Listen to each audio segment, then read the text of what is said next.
पिंट्या कधी फोन नाही करेन, आज कशी काय आठवण आली का बाबा? हा बोल पिंट्या, काय म्हणतेस? हा गण्या भाऊ, असं सहजच फोन केलं होतं. हे तब्येत पाणी कशी आहे विचारासाठी फोन केलं होतं.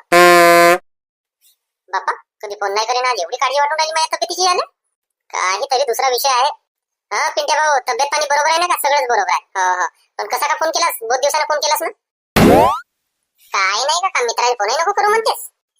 मी काय म्हणतो गण्या भाऊ, ती 31 डिसेंबरची पार्टी आहे म्हणते ना, मी येईन म्हणलो का पार्टीमध्ये? हा तर असं नाही का, 31 डिसेंबरच्या पार्टीमध्ये फुकटचं खायसाठी यानं फोन केला, नाही तर असं तर नाही फोन करे. हो आहे ना 31 डिसेंबरला आहे ना पार्टी. हो येशील. हा गण्या भाऊ, कुठं आहे का पार्टी? पत्ता सांगशील बरं? थांब तुला पत्ता सांगतो फुकट्या बेटा. हो पाठवतो पाय, तुला पत्ता पाठवतो पाय. Kuş keş köş kır ker kör kül kel köl kilen kıska söz kim okuyup tez. Arkada altar kar var, kırkada kırgar kar var, kırgar karda agar kar var, altar karda